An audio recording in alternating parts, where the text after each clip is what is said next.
गिल्वस एल्ड्रैगॉन, जो martial arts की pinnacle तक पहुंचना चाहता था, जानता था कि ये एक ऐसी चोटी है जहां वो कभी पहुंच नहीं सकता, चाहे कितनी भी कोशिश कर ले। इस सच्चाई को चैलेंज करने के लिए उसने एक पुरानी लेजेंड को पकड़ा जो जेनरेशन से चली आ रही थी। उस लेजेंड में एक गोल्डन फ्रूट की कहानी थी जो एक डिवाइन ड्रैगन के पहरेदारी में एक सैंक्चुरी की गहराइयों में था, और कहा जाता था कि जो कोई उसे खाएगा वो इमॉर्टल हो जाएगा। उस मिथिकल सैंक्चुरी को ढूंढने के बाद उसने उस ड्रैगन से एक भयानक लड़ाई लड़ी। अपने गहरे जख्मों के बाद भी वो डिटर्मिन्ड दिख रहा था, ये सोचते हुए कि वो लेजेंड सिर्फ एक फैंटेसी नहीं थी। एक बिटर फाइट के बाद उसने डिवाइन ड्रैगन को हरा दिया और उसके लाइफलेस बॉडी पर बैठ गया। अपनी जीत का ऐलान करते हुए वो फाइनली उस लेजेंडरी ट्री तक पहुंचा जहां इमॉर्टैलिटी का चमकता गोल्डन फ्रूट लटक रहा था। ये मानते हुए कि इससे वो मार्शल आर्ट्स की सबसे ऊंची जगह पर पहुंच सकता है, उसने अपना थका हुआ हाथ बढ़ाया, फ्रूट को पकड़ा और उसे खाना शुरू कर दिया। ये आदमी गिल्वस एल्ड्रैगॉन के नाम से जाना जाता था और उसे दुनिया का सबसे स्ट्रॉन्ग मैन कहा जाता था। डेकेड्स बीत गए और अब गिल्वस अपने डेथ बेड पर था, एक बूढ़ा आदमी जो अपने ग्रीविंग फैमिली से घिरा हुआ था। उसका सबसे बड़ा बेटा गिलियम उसके पास उसका हाथ पकड़े खड़ा था, जबकि फैमिली मेंबर्स आपस में कान में फुसफुसा रहे थे कि उसे पीस में जाने देना बेहतर होगा। उसका बेटा उसे उदासी से देख रहा था जब गिल्वस ने उसे रीअश्योर करते हुए कहा कि इतना मिजरेबल मत दिखो, उसका टाइम बस आ गया था। उसके बेटे ने उससे कहा कि पैलेस उसके और उसकी माँ के बिना बहुत खाली लगेगा, लेकिन गिल्वस ने उसकी बातों को सेंटिमेंटल नॉनसेंस कहकर टाल दिया। अपने दिल में गिल्वस ने सोचा कि इमॉर्टैलिटी की लेजेंड सिर्फ एक कहानी थी, लेकिन वो इस बात के लिए ग्रेटफुल था कि उसे एक वाइफ और बच्चे मिले थे। अपने बेटे के चेहरे को सहलाते हुए उसने खुद से कहा कि उसने एक लंबी और पूरी लाइफ जी है और उसे कोई रिग्रेट्स नहीं थे। लेकिन अचानक उसकी आंखों में उसके फाइनल मोमेंट्स ने तेजी आई जब उसे एहसास हुआ कि उसने जो कहा था वो झूठ था, कि उसे सच में एक गहरा रिग्रेट था। उसने अपने बेटे का हाथ कस के पकड़ा, अंदर ही अंदर चिल्ला रहा था, ये विश करते हुए कि उसके पास और टाइम होता, बस और टाइम मार्शल आर्ट्स की पिनेकल तक पहुंचने के लिए।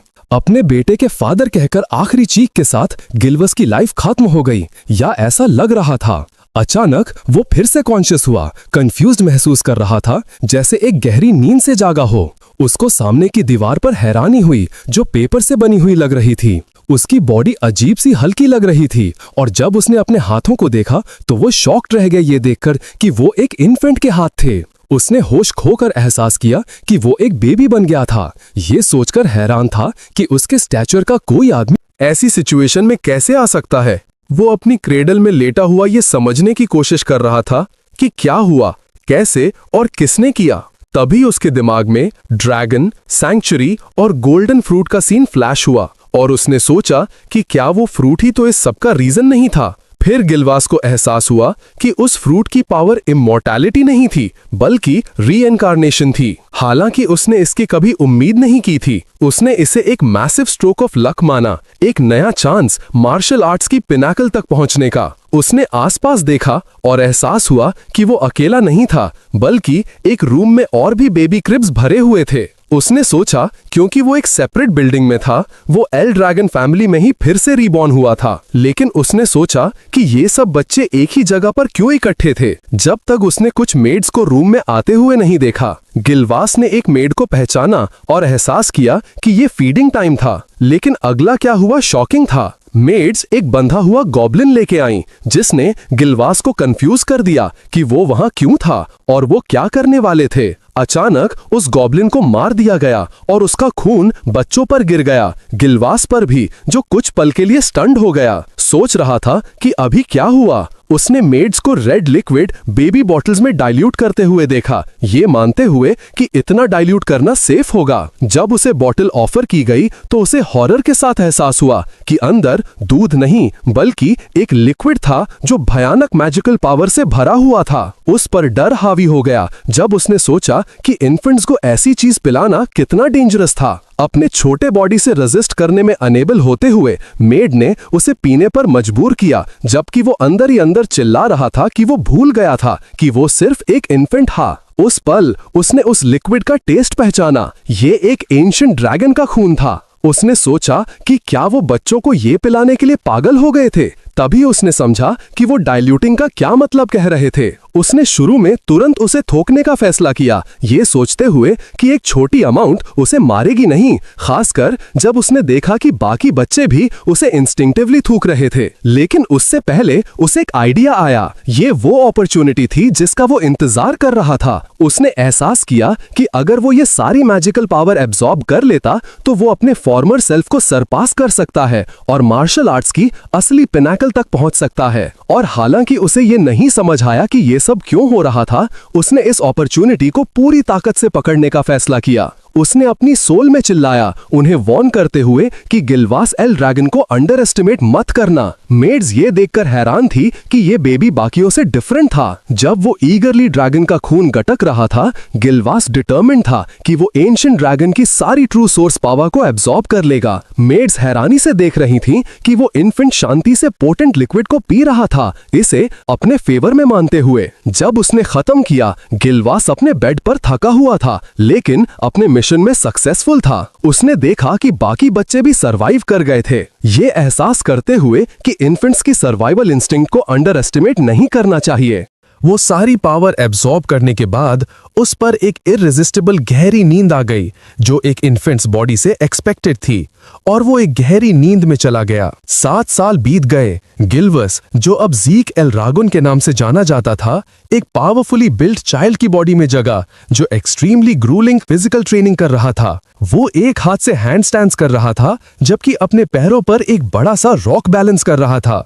फिर उसने उसे फेंक दिया और ट्रेनिंग रोक दी। ज़ीक ने अपनी इस रिमार्केबल बॉडी का क्रेडिट उस एंशिएंट ड्रैगन्स ब्लड को दिया जो उसने पिया था। ये खून, जिसमें vast amounts of true source power थी, उन सभी बच्चों को जिन्होंने इसे पिया था, ऑर्डिनरी इंसानों से कहीं ज्यादा स्ट्रॉन्ग बॉडीज दी। लेकिन अपनी पिछली लाइफ में एब्जॉर्ब की हुई सोर्स पावर की वजह से ज़ीक एंशिएंट ड्रैगन की हर बूंद पावर को असिमिलेट कर पाया, जिसका रिजल्ट एक फिजिकल ट्रांसफॉर्मेशन था जिसने उसे भी हैरान कर दिया। अपनी स्ट्रेंथ के बावजूद वो फ्रस्ट्रेटेड था, क्योंकि वो सिर्फ 1 स्टार लेवल पर पहुंचा था, जबकि उसने इस स्टेज तक कम से कम 4 स्टार्स तक पहुंचने की उम्मीद की थी। 1 स्टार स्ट्रेंथ का एक माप है, जो किसी की ट्रू सोर्स पावर को उसकी एब्सोल्यूट लिमिट तक कंप्रेस करके हासिल किया जाता है। बॉडी को एक यूनिवर्स के रूप में इमेजिन किया जाता है, जहां स्टार्स तैरते हैं, और जितने ज्यादा स्टार्स उतनी ज्यादा पावर। लेकिन हर नए स्टार के साथ डिफिकल्टी बढ़ती जाती है। ज़ीक अपनी पिछली लाइफ में गिल्वस के रूप में दुनिया का एक ही इंसान था जो अनप्रेसिडेंटेड 10 स्टार्स की रैंक तक पहुंचा था। ज़ीक ने सोचा कि टाइम कितनी तेजी से बीत जाता है। 7 साल बीत चुके थे जब वो लराबिन फैमिली के करंट हेड के इलेजिटिमेट सन के रूप में रीबोर्न हुआ था। इन सालों में उसकी मां मर चुकी थी और उसके बाप ने उसे एक बार भी विजिट नहीं किया था, जिसने उसे ये सोचने पर मजबूर कर दिया कि वो किस तरह का बाप था। रीबोर्न होना एक शौक था, लेकिन सबसे बड़ा शौक ये था कि उसका रीइंकार्नेशन 1000 साल फ्यूचर में हुआ था, एक हार्श वर्ल्ड में जहां स्ट्रॉन्ग वीक को खा जाते हैं। और इस दुनिया की क्रूअल्टी का सबसे साफ सबूत वो भयानक रिचुअल था जो बच्चों ने झेला था, जिसे ड्रैगन्स ट्रायल के नाम से जाना जाता था। इस ट्रायल में सर्वाइव करने वाले बच्चों को लरागन फैमिली के लिए वॉरियर्स बनने के लिए ट्रेन किया जाना था। लेकिन 7 साल बीत चुके थे और ज़ीक के लिए एक भी इंस्ट्रक्टर नहीं आया था। जब उसने इस बारे में एक मेड से बात की, ये सोचकर कि ये अजीब है कि यहाँ सिर्फ मेड्स हैं और कोई इंस्ट्रक्टर्स नहीं, उसने जवाब दिया कि उसे जवाब देने का अथॉरिटी नहीं है। ज़ीक ने उसे बताया कि उसे अभी कॉम्बैट ट्रेनिंग की जरूरत नहीं है, क्योंकि अपनी बॉडी बनाना ज्यादा इंपॉर्टेंट था और वो खुद हैंडल कर सकता था। उसने फिर उसे कम से कम मेन फैमिली के बच्चों के बारे में इंफॉर्मेशन देने को कहा, लेकिन उसने वही जवाब दोहराया। इससे वो एंग्री हो गया और उसने सोचा कि क्या वो बस यही कह सकती थी। उसकी शार्प गेज से साफ फेयर की कमी के बावजूद उसने अपना सेंटेंस तीसरी बार दोहराया कि उसे जवाब देने का अथॉरिटी नहीं है। ज़ीक ने उसे सीधा पूछा कि क्या उसके साथ मिसट्रीटमेंट हो रही थी, और उसने एक्सप्लेन किया कि उनके ऑर्डर सिर्फ उसकी पर्सनल नीड्स को पूरा करने तक ही लिमिटेड थे। ज़ीक ने अंदर ही अंदर नोट किया कि ये मेड एक 3 स्टार फाइटर थी और उसकी बेसिक ट्रेनिंग के लिए काफी होती। उसने महसूस किया कि 7 साल तक इस मिनिमल कम्युनिकेशन के साथ जीना एक्सट्रीमली स्ट्रेंज था। इसलिए उसने फॉरेस्ट की तरफ जाने का फैसला किया, जबकि मेड शांति से खड़ी रही, जहां ज़ीक ने नोटिस किया कि वो उसे इग्नोर कर रही थी। फॉरेस्ट में ज़ीक ने पॉइजनस हर्ब्स खाकर अपनी ट्रेनिंग जारी रखी, ये मानते हुए कि उनके बिटर टेस्ट को सहना उसकी ट्रेनिंग का हिस्सा था। वो पेशेंट महसूस कर रहा था, लेकिन उन रूट्स से परेशान था जो उसका पीछा कर रही थी, ये सोचते हुए कि क्या कोई इन ऑब्जर्वर्स को रोक सकता है। लेकिन उसने उम्मीद नहीं की थी कि वो इतने सिंपल मैटर के लिए खुद को रिवील कर देंगे। तो उसने हवा में चिल्लाकर कहा, उनसे कहने के लिए कि बस जो कहना है वो कह दें। अचानक उसने कुछ आते हुए महसूस किया और एक मैसिव फ्यूरियस बोर पेड़ों से बाहर निकला। ज़ीक ने बोर के आसपास एक ब्लैक मिस्ट नोटिस की, कुछ ऐसा जो 1000 साल पहले नहीं था, और उसकी नेचर के बारे में सोचा। बोर ने ज़ीक को नोटिस किया और उस पर मर्डरस इंटेंट छोड़ा। फिर बोर ने उस पर चार्ज किया। ज़ीक ने बोर के अटैक को आसानी से डॉज कर दिया और उसे एक लाइट पंच दिया, जो उसे तुरंत डिफीट करने के लिए काफी था। उसने खुद से सोचा कि उसके 1 स्टार लेवल पर किसी की एक सिंपल फ्लिक इतना डैमेज कैसे कर सकती है, और कंक्लूड किया कि स्टार की क्वालिटी ही सच में मैटर करती थी। उसने बोर के कॉर्प्स को अपने कंधे पर उठाया। इस तरह अकेला छोड़े जाने से बोर महसूस कर रहा था और एक जर्नी पर जाने के बारे में सोचने लगा, शायद सी तक। इसी बीच छुपा हुआ ऑब्जर्वर पूरी तरह से शॉक्ड था। उसने सोचा कि ये बच्चा बिना किसी ट्रेनिंग के स्टार फॉर्म करने और एक फ्यूरियस बोर को एक ही ब्लो में डिफीट करने में कैसे मैनेज कर पाया, और उसके ऊपर उसने उसकी प्रेजेंस को नोटिस किया। ऑब्जर्वर ने कंक्लूड किया कि ये बच्चा नॉर्मल नहीं था। ऑब्जर्वर ने जो वो जानता था उसकी रिव्यू की। ज़ीक की माँ उसके बचपन में ही मर चुकी थी और उसके बाप ने उसकी परवाह नहीं की, इसलिए उसे कोई प्रॉपर एजुकेशन नहीं मिली। लेकिन फैमिली हेड का बेटा होने की वजह से उसे एस्केप करने की परमिशन नहीं थी और उसे सर्वेलेंस में रखा गया था। ऑब्जर्वर ने सोचा कि चीजें इंटरेस्टिंग होने लगी थीं। जब ज़ीक अपने घर वापस आया, उसने अंदर स्ट्रॉन्ग पीपल की प्रेजेंस महसूस की, शायद 4 या 5 स्टार क्लास के, और उसने सोचा कि वो उससे क्या चाहते थे। उसने दरवाजे के पीछे से सुना और कोई किलिंग इंटेंट महसूस नहीं किया, जिसने यूजर असैसिन्स होने की पॉसिबिलिटी को रूल आउट करने में मदद की। उसने दरवाजा खोला और उनसे पूछा कि वो वहां क्यों थे। तुरंत उनकी यूनिफॉर्म्स पर लैग्रेंट फैमिली क्रेस्ट को पहचानते हुए, जिसने उसे और भी क्यूरियस कर दिया कि वो उससे क्या चाहते थे। एक एल्डरली ऑफिसर आगे बढ़ा, अपना इंट्रोडक्शन दिया और अनाउंस किया कि वो ज़ीक को एक टेस्ट के लिए लेने आए थे। ज़ीक इस न्यूज से शॉक्ड था, चिल्लाते हुए कहा कि किसी ने उसे इस बारे में कुछ नहीं बताया था। उसके बाद ज़ीक ने खुद को एक यूनिफॉर्म पहने हुए पाया। मेन फैमिली हाउस के रास्ते पर उसने अपने सामने वास्ट कासल को देखा। ये बिलीव नहीं कर पा रहा था कि वो 1700 साल बाद इस जगह वापस आएगा।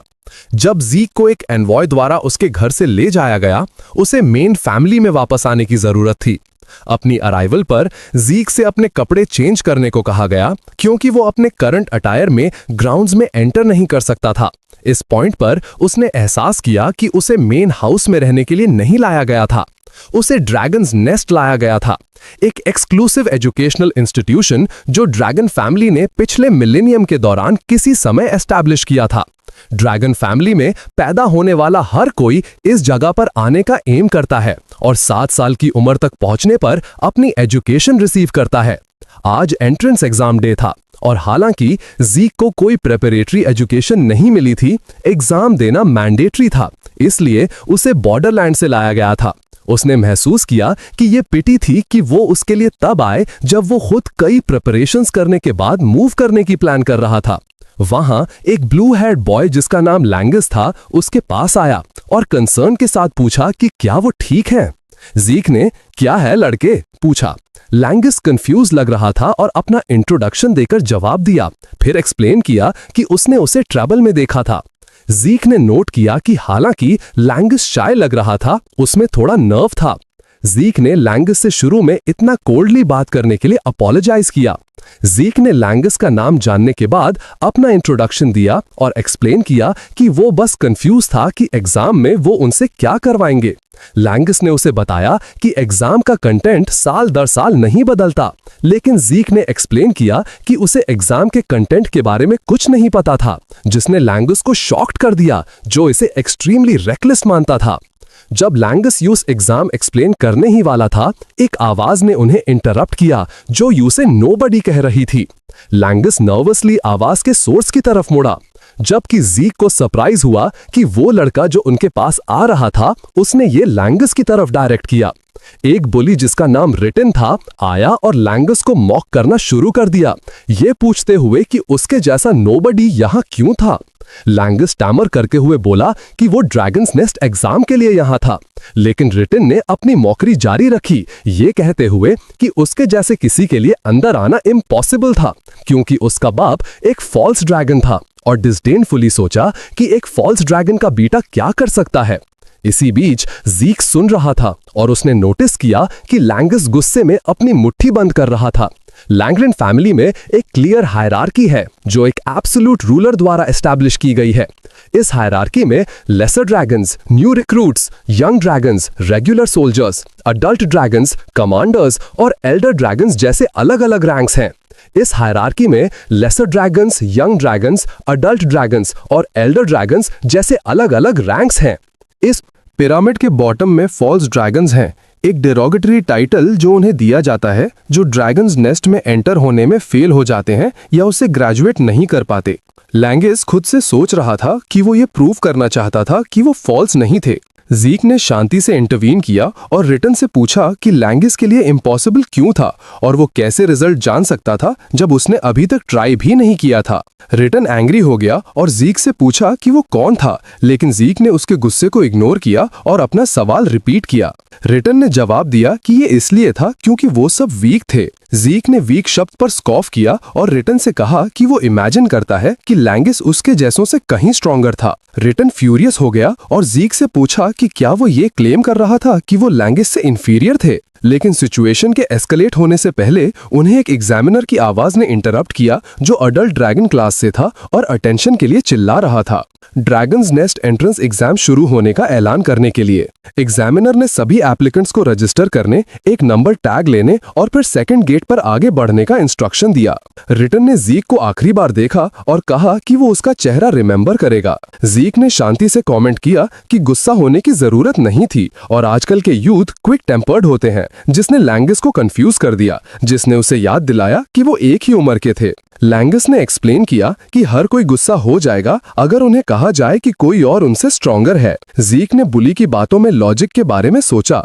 अगर एग्जाम मैंडेटरी था तो लैंगस के लिए पास होना इम्पॉसिबल कैसे हो सकता था। लैंगस जीक की इग्नोरेंस से फिर से सरप्राइज्ड हुआ। एक्सप्लेन किया कि अगर उनमें एबिलिटी की कमी निकले तो कोई भी एग्जाम से विड्रॉ कर सकता था और यहाँ तक कि जीक को भी विड्रॉ करने का सजेस्ट किया हर्ट होने से बचने के लिए। लेकिन जीक ने कॉन्फिडेंटली जवाब दिया कि उसके लेवल का कोई भी विड्रॉ नहीं कर सकता था, चाहे वो चाहता भी हो। लैंगस ने जीक को जवाब दिया कि उसका कॉन्फिडेंस रिमार्केबल था, भले ही उसे एग्जाम के कंटेंट के बारे में कुछ नहीं पता था। जीक रिलक्टेंटली अग्री किया, ये पॉइंट आउट करते हुए कि उन्हें जल्दी करनी चाहिए क्योंकि एग्जाम शुरू होने वाला था, जिसके लिए दूसरा हेजिटेंटली अग्री किया। जब वो टेस्टिंग एरिया पर पहुंचे, एग्जामिनर ने एक्सप्लेन किया कि टेस्ट सिंपल था, उन्हें बस एक अजीब सा दिखने वाले रॉक को स्क्रैच करना था पास होने के लिए। प्रोवाइडेड वेपन्स के अलावा कोई और वेपन अलाउड नहीं थे, लेकिन बेयर हैंड्स का यूज करना परमिटेड था और हर एप्लीकेंट के पास 3 अटेम्प्ट्स थे। जीक ने सोचा कि टेस्ट रिमार्केबली लीनियंट था, जिसने लैंगस को सरप्राइज कर दिया। जीक ने एक्सप्लेन किया कि उसे बस उस रॉक को स्क्रैच करना था, खासकर जब वो उस इंसेन ड्रैगन स्टाइल रिचुअल के बाद एक भयानक टेस्ट की एक्सपेक्ट कर रहा था। जब एग्जामिनर ने टेस्ट शुरू होने का ऐलान किया, पहला एप्लीकेंट आगे बढ़ा और प्रोवाइडेड वेपन से रॉक पर स्ट्राइक किया। वेपन शैटर हो गया और ब्लो की फोर्स एप्लीकेंट पर वापस रिफ्लेक्ट हो गई, उसे सिवियरली इंजर्ड करते हुए। जो हुआ उसने सबको शॉक्ड कर दिया। जीक ने एक्सपेक्ट नहीं किया था कि रॉक इतना हार्ड होगा। एप्लीकेंट दर्द से जमीन पर गिर गया। एग्जामिनर ने पहली अटेम्प्ट के फेलियर का ऐलान किया और जब एप्लीकेंट उठ नहीं पाया, उसे विड्रॉन माना गया और उसे ले जाने का ऑर्डर दिया गया और अगले एप्लीकेंट को तुरंत आगे बढ़ने को कहा गया।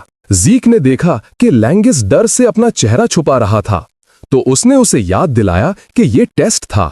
उसने जीक से उस रॉक के नेचर के बारे में पूछा और लैंगस ने एक्सप्लेन किया कि यह एक रीजेनरेशन स्टोन था। उसने एक्सप्लेन किया कि यह स्टोन किसी भी छोटे स्क्रैच को तुरंत रिपेयर कर सकता था और सबसे इंपॉर्टेंट, अगर ब्रूट फोर्स से अटैक किया गया तो यह उस शॉक को हंड्रेड्स ऑफ टाइम्स की फोर्स से वापस रिफ्लेक्ट कर देगा। हालांकि अगर अटैकर करेक्टली अपनी ईथर सोर्स पावर को अपनी बॉडी के अंदर सर्कुलेट करता है अटैक के दौरान, तो स्टोन स्क्रैच हो जाएगा। फिर जीक को एहसास हुआ कि टेस्ट कॉम्बैट स्किल के बारे में नहीं बल्कि ईथर सोर्स पावर को कंट्रोल करने की एबिलिटी के बारे में था। उसने आसपास देखा और पाया कि काफी एप्लीकेंट्स पास करने में केपेबल लग रहे थे, जबकि दूसरे फेल होते रहे और इंजर्ड होते रहे। जब एग्जामिनर ने एप्लीकेंट नंबर 203 के डिस्क्वालिफिकेशन का ऐलान किया और अगले को बुलाया, उसने एप्लीकेंट नंबर 315 को बुलाया। जीक ने अपना टैग देखा, ये सोचकर कि क्या उसकी बारी थी, जबकि लैंगिस एंग्शियसली उसे टेस्ट से विड्रॉ करने के लिए अर्ज कर रहा था। जीक ने अपने दोस्त की कंसर्न को इग्नोर किया,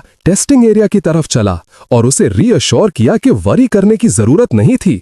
लैंगिस को यूं एक वरीड फेस के साथ देखते हुए छोड़ दिया। जब जीक एग्जामिनर के सामने खड़ा हुआ, उसने उससे पूछा कि वो कौन सा वेपन यूज करेगा। जीक के आसपास एक पावरफुल गोल्डन ऑरा दिखाई दी और उसने ऐलान किया कि उसे वेपन की जरूरत नहीं थी। एग्जामिनर ने फिर से कंफर्म करने के लिए पूछा कि क्या वो सच में कोई वेपन यूज नहीं करेगा, और जीक ने अपने डिसीजन की अफर्म किया, एक्सप्लेन करते हुए कि उसकी फिस्ट्स काफी होंगी। अटेंडीज के बीच विस्पर्स फैल गए जो उसके टेस्ट बेयर हैंडेडली लेने के इंटेंशन के बारे में सोच रहे थे, ये मानते हुए कि उसकी फिस्ट जरूर शैटर हो जाएगी, चाहे वो ईथर का यूज करने में कितना भी स्किल्ड हो। लैंगिस का डर बढ़ गया और उसने जीक के हाथों को पूरी तरह से टर्न ऑफ होने का इमेजिन करना शुरू कर दिया। यूजे रिग्रेट महसूस हुआ कि उसने उसे और जोर से रोकने की कोशिश नहीं की। जीक के इंसिस्टेंस के सामने एग्जामिनर के पास अग्री करने के अलावा कोई चॉइस नहीं थी उसे शुरू करने की परमिशन देते हुए। जीक रीजनरेशन स्टोन के पास गया,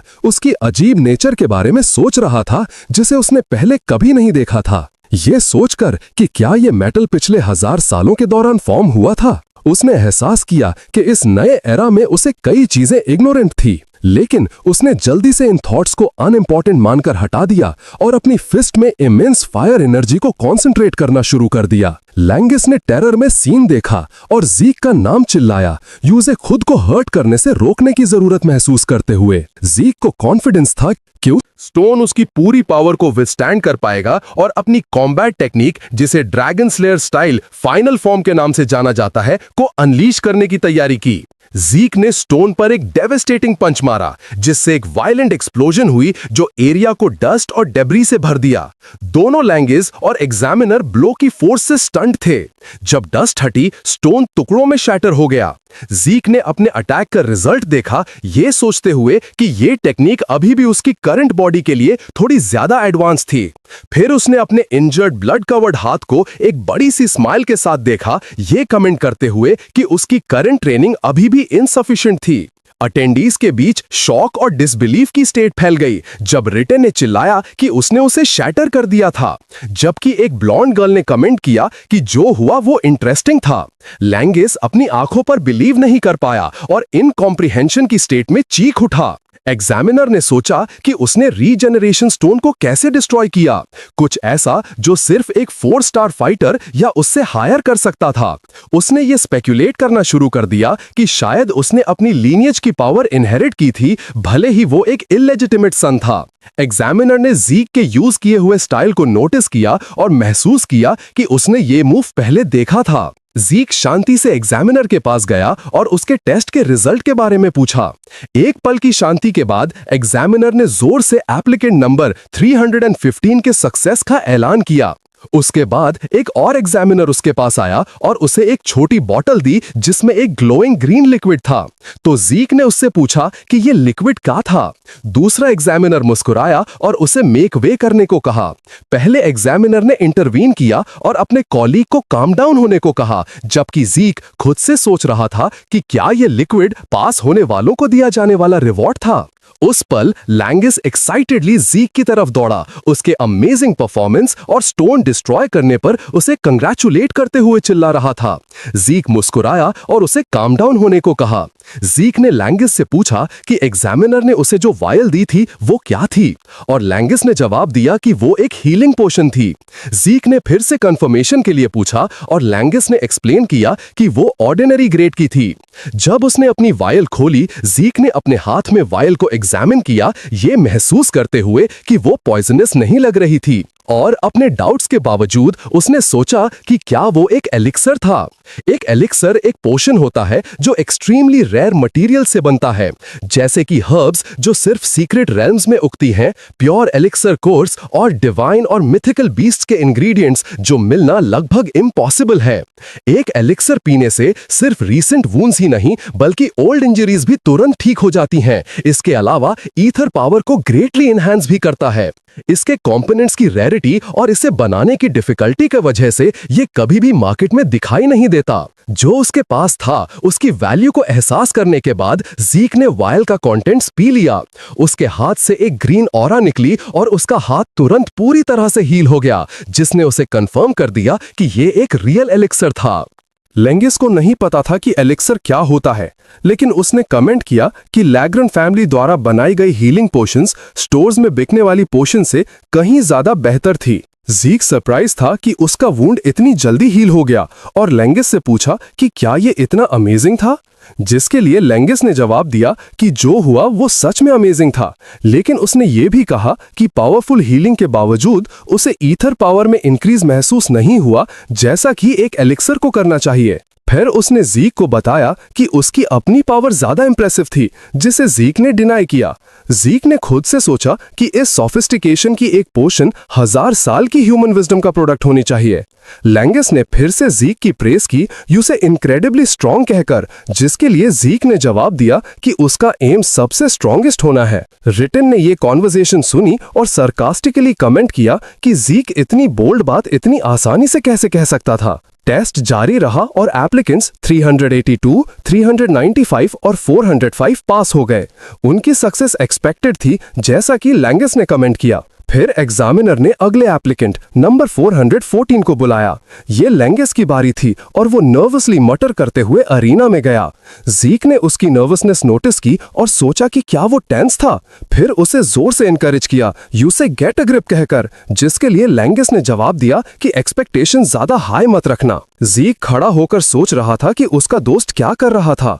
लेंगिस ने एक स्वॉर्ड पकड़ी और टेस्ट के लिए प्रिपेयर किया। जब एग्जामिनर ने उसे शुरू करने की परमिशन दी, लेंगिस ने एक पावरफुल क्राई छोड़ी और स्टोन पर अटैक किया, लेकिन ब्लो की फोर्स उस पर वापस रिबाउंड हुई और उसे जमीन पर फेंक दिया। एग्जामिनर ने उसकी पहली अटेम्प्ट के फेलियर का ऐलान किया, उसे याद दिलाते हुए कि उसके पास 2 अटेम्प्ट्स बाकी थे। लेंगिस उठा, अगली बार सक्सीड करने के लिए डिटर्मिन्ड, और स्टोन पर फिर से अटैक किया, लेकिन वो फिर से फेल हो गया और जमीन पर गिर गया, एग्जॉस्टेड और डेस्परेट। स्टैंड्स में रिटन और उसके दोस्त जोर से हंसने लगे, ये कहते हुए कि उन्हें पता था कि फॉल्स ड्रैगन का बेटा उसके जैसा ही होगा, और उसे गिव अप करने के लिए अर्ज किया। रिटन ने अपने कंपेनियंस को याद दिलाया कि ज़ीक ने पहले क्या कहा था और सरकास्टिकली रिपीट किया कि उसने कैसे क्लेम किया था कि लेंगिस जो जमीन पर पड़ा हुआ था उनसे स्ट्रॉन्गर था। उन्होंने ज़ीक की बातों को एब्सर्ड और रिडिकुलस बताया।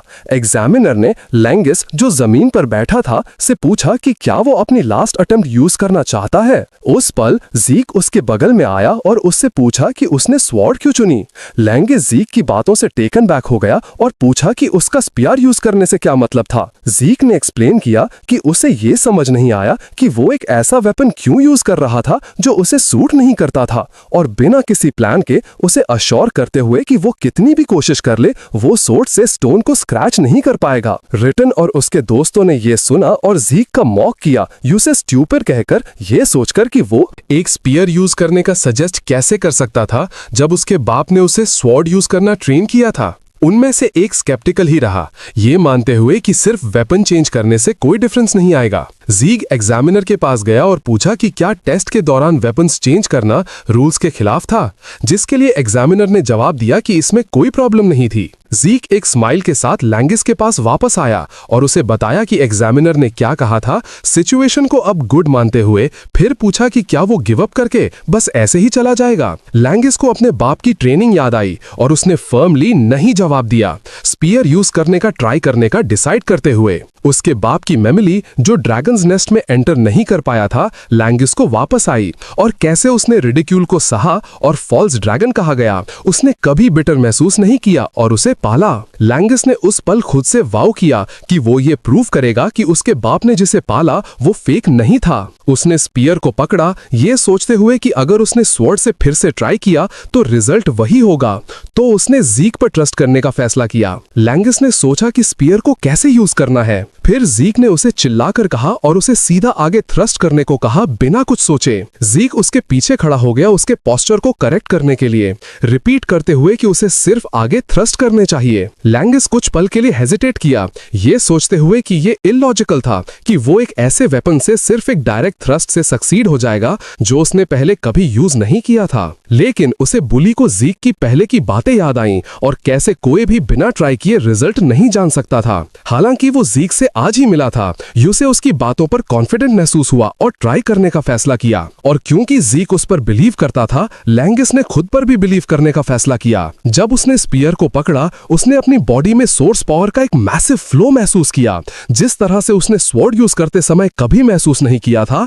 लैंगिस चिल्लाया और स्पीयर को थ्रस्ट किया, और जबकि रिटन उस पर मॉक कर रहा था, ये कहते हुए कि वेपन चेंज करने से वो सक्सीड नहीं हो जाएगा, लैंगिस को ऐसा लगा जैसे स्पीयर शुरू से ही उसकी बॉडी का एक हिस्सा था, और एक पल में उसके थ्रस्ट ने स्टोन को पियर्स कर दिया, एक पावरफुल फ्लैश क्रिएट करते हुए। रिटन और उसके दोस्त शॉक थे और डिसबिलीफ में चीख उठे। यहाँ तक कि एग्जामिनर्स भी सरप्राइज थे, और उनमें से एक ने कमेंट किया कि लैंगिस ने सिर्फ स्टोन को स्क्रैच नहीं किया, उसने उसे पूरी तरह से पियर्स कर दिया। ज़ीक ने ताली बजाई लैंगिस को उसके वंडरफुल परफॉर्मेंस पर कांग्रेचुलेट करते हुए, जबकि लैंगिस डिसबिलीफ के स्टेट में खड़ा था, ये सोच रहा था कि उसने अभी क्या किया था। एग्जामिनर ने एप्लीकेंट नंबर 414 के सक्सेस का ऐलान किया, और लैंगिस शॉक में रिपीट करता रहा कि वो पास हो गया था। ज़ीक ने उसे गले लगाया जब लैंगिस रोया, उसे एश्योर करते हुए कि उसने वही किया था जैसा उसने एक्सपेक्ट किया था। लैंगिस ने ज़ीक को ओवरवेलमिंग जॉय के साथ गले लगाया, चिल्लाते हुए कि वो सच में पास हो गया था। स्टैंड्स में रिटन के दोस्तों ने जो हुआ उस पर बिलीव करने से मना कर दिया,